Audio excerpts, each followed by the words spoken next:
It's the first of the month, and you know what's about to happen before you even open your banking app. You know the student loan comes out on the 3rd, $290. You know the car payment hits on the 7th, $360. You know the credit card minimum is due on the 15th. You're paying more than the minimum, obviously. You're not going to just let that thing drag on forever. But it's still $230 leaving your account without doing anything for you. And you know all of these things without looking at them, because you've been tracking them for so long that they've become part of your internal calendar, a mental ledger you maintain automatically in the background, whether you want to or not. 3rd of the month, 7th, 15th, money leaving. Always money leaving. And on some level, you've stopped thinking of this as a problem. It's just how it is. You have bills. Everyone has bills. This is what being a responsible adult with a normal financial history looks like. The loans are from the degree that got you the job. The car payment is for getting to the job. It's all connected. It all makes sense. But there's something you haven't quite pictured yet. Not clearly. And it's this. What does a month feel like when none of those scheduled outflows exist? When the 3rd comes and goes, and nothing leaves? When the 7th is just the 7th? When the 15th is just another day? I'm not talking about retirement. I'm not talking about being rich. I'm talking about being completely debt-free on your current salary, and the way everything, not just the math, but your actual experience of your own life changes when that's true. My name is Peter, and if you're somewhere in the middle of debt, paying it down, making progress, but not quite there yet, and not quite sure what's actually waiting on the other side, subscribe before we keep going. Because what changes when you become debt-free isn't just a number. It's a whole operating system for how you relate to money, to work, to risk, to your own future. And most people have never had it described to them in concrete terms. Let's actually look at what the standard debt picture looks like for someone in the target income range. Because you have to see the before clearly before the after means anything. You make $61,000 a year. After taxes, federal, state, FICA, you're taking home around $44,500. That's about $3,700 a month. That's your real number. Rent, $1,450. That's $17,400 a year just for shelter. You're at $2,250. Car payment, $345. Car insurance, $160. That's $505 for transportation. You're at $1,745. Student loans, $285. That one comes out automatically. You set it up years ago so you'd never miss it. $285 every month for the degree. You're at $1,460. Utilities and phone, $175. Groceries, $320. You're at $965. $965 for everything else. Gas, which is $80 or $90 a month if you're being conservative. Social spending, anything clothing, anything irregular. Call it $875 of true discretionary room after gas. And some months, that's fine. And some months, something comes up and it isn't. And you put $200 on the card and tell yourself you'll clear it next month. Now, here's the part I want you to sit with for a second. Look at your fixed monthly costs. $345 car payment, $285 student loans. That's $630 a month going to debt. Not rent, not food, not utilities, just the cost of carrying obligations from the past. $630 a month. That's $7,560 a year going to debt service, not building anything, not creating any new value in your life, just the fee for having borrowed money some years ago. And that's a pretty typical number. Some people have more, credit card balances, personal loans, car payments on 2 vehicles. Some have less. But $600 to $900 a month in total debt payments is not unusual for someone in their late 20s or early 30s with a normal financial history. Now, let me ask you something. Not as a judgment, just as a math question. What would you do with $630 a month if it didn't have somewhere to go? Most people think of debt as a financial burden, which it is, but they think about it purely as a math problem. I owe X, I pay Y per month, in Z months it'll be gone. Linear, manageable, eventually resolved. That framing is accurate as far as it goes, but it misses something significant about what debt actually does beyond the monthly payment. Debt is a claim on your future income. Every dollar you owe is a dollar that your future self has already promised to someone else. And that claim doesn't just exist in the payment column of your budget. It exists in your cognitive architecture, in the part of your brain that's always doing low-level risk assessment. Here's what I mean. When you have $18,000 in student loans, in a $345 car payment, you aren't just making those payments. You're also, somewhere in the back of your mind, always aware of what happens if something goes wrong. If you lose the job, if income drops, if you get sick for a few weeks, because those payments continue regardless. They don't pause because you had a hard month. They don't go on hold because something unexpected happened. They're obligations. And the existence of obligations changes how you process risk. You're in a meeting at work. Your manager is proposing something you think is genuinely the wrong approach. The version of you with $18,000 in loans and a car payment thinks, I should be careful here. I can't afford to create friction. I need this paycheck. So you moderate. Maybe you say something mild. Maybe you say nothing. Not consciously. You don't think the words, I have debt, so I need to stay quiet. But that background awareness shapes the decision. That's what debt does beyond the payment. It makes you smaller in the places where you need to be full-sized. There's a concept in behavioral economics called cognitive load. The idea is that your mental bandwidth is finite. Every open concern, every unresolved obligation, every background worry occupies some of that bandwidth. And when your cognitive load is high, the quality of your decisions degrades. You're less creative, less strategic, less able to think about the long term. You're just managing. Debt creates chronic cognitive load. Not in a dramatic way. Most people with debt aren't consciously preoccupied with it every hour, but it hums. It runs in the background, the way a laptop fan runs even when you're not doing anything demanding. You stop hearing it, but it's there, consuming power. You're in the grocery store on a Thursday evening. You're tired, you're picking up dinner, and somewhere in the back of your head, without meaning to, you're running a soft calculation. Paycheck comes Friday, rent's due on the 1st, the loan comes out the 3rd, the card has a balance from last month. Is there room to just get the nicer stuff tonight, or should I stick to the list? That calculation takes about 4 seconds. You do it so automatically you barely register it, but it happens almost every time you spend money. It's a tiny tax on every decision. And over the course of a week, a month, a year, that accumulated cognitive overhead is enormous.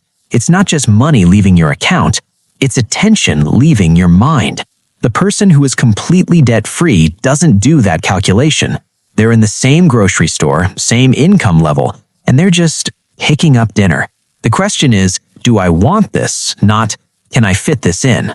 The math isn't absent. They're still thoughtful about money, but the background hum is gone, and the absence of it feels different in a way that's hard to describe until you've experienced it. It's like the silence after a sound you'd stopped noticing. You didn't know the sound was there until it stopped. Let's run the numbers on what debt freedom actually frees up, because this is where it gets interesting. Back to our $61,000 earner with $345 in car payments and $285 in student loans. That's $630 a month in debt service. And let's add a modest credit card balance they've been carrying, $150 a month in minimum plus payments.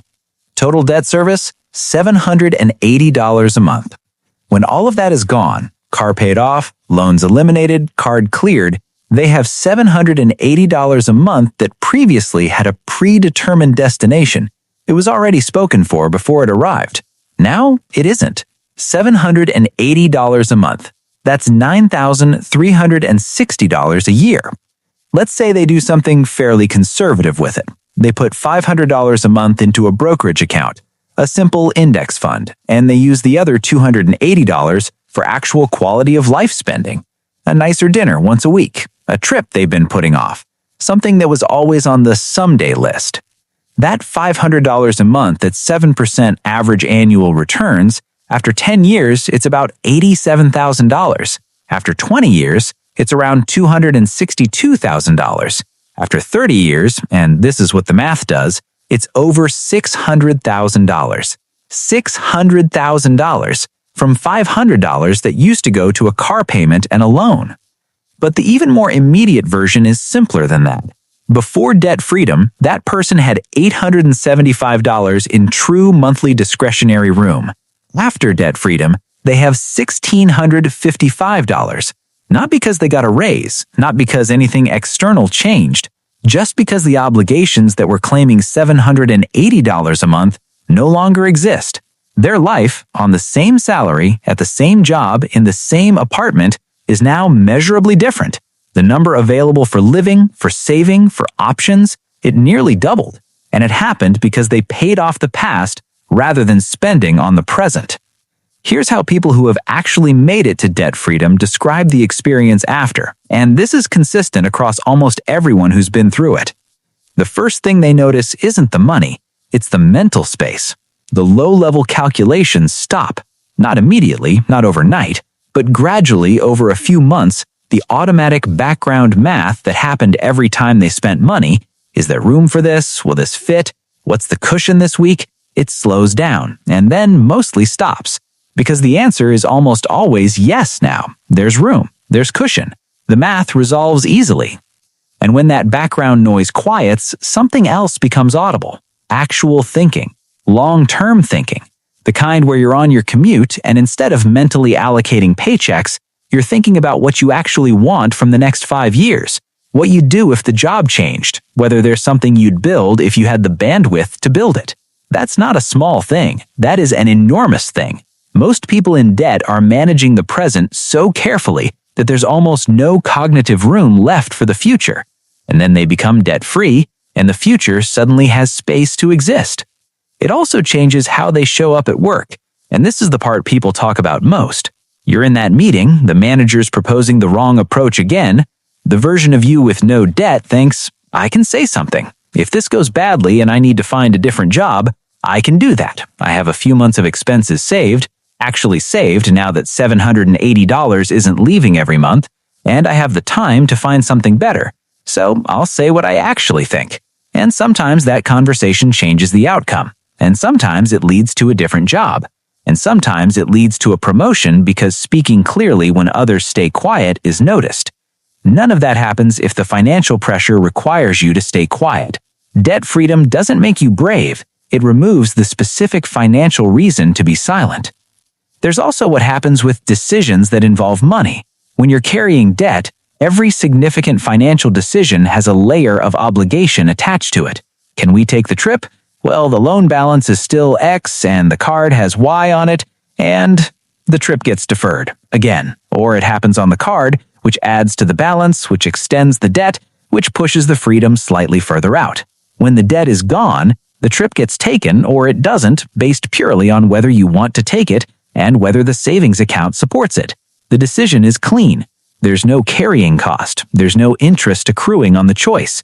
You're making the call based on what you actually want and what you actually have, not based on what you owe. That's a completely different relationship with your own decisions. I want to be specific about something because I think this often gets glossed over.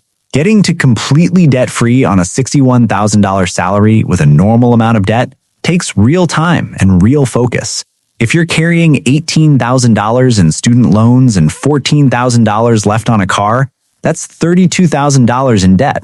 Paying that down while still living, while rent and groceries and insurance and everything else are still happening, typically takes 3 to 5 years of deliberate effort, depending on how aggressively you can direct cash toward it. That's 3 to 5 years where you're probably not taking the fancy vacation, where you're keeping the car longer than you'd like, where you're saying no to the nicer apartment when the lease comes up, where the money that could be doing other things is going to debt reduction instead.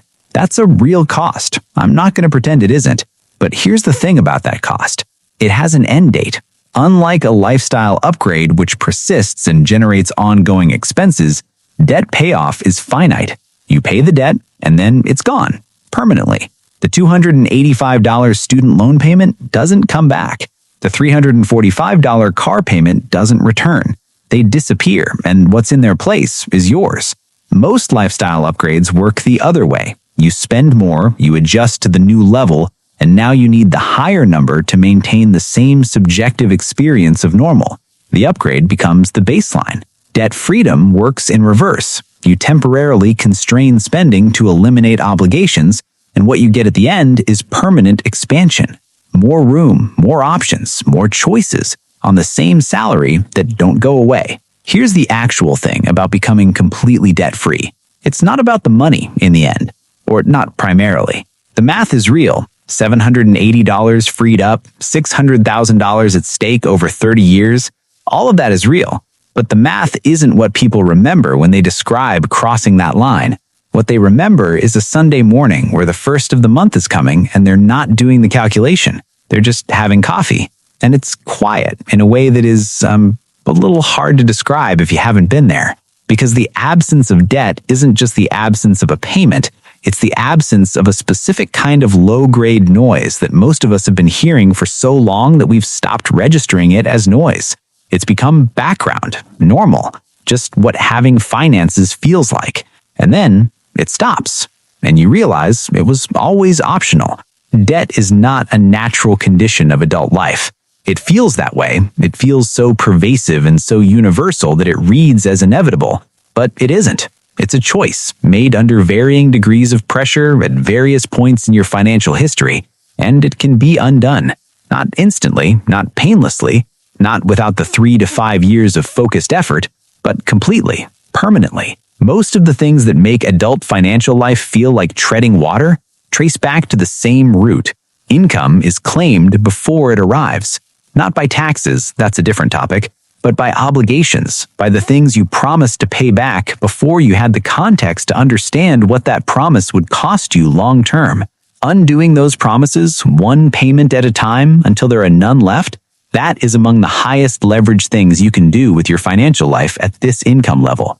Not because it makes you wealthy, because it gives you back the resource that debt was quietly consuming. Your income, your attention, your options, your time. The month after you make your final payment, the money doesn't disappear. It just stops having somewhere it was already promised to go. That's what's waiting, and it's closer than it feels.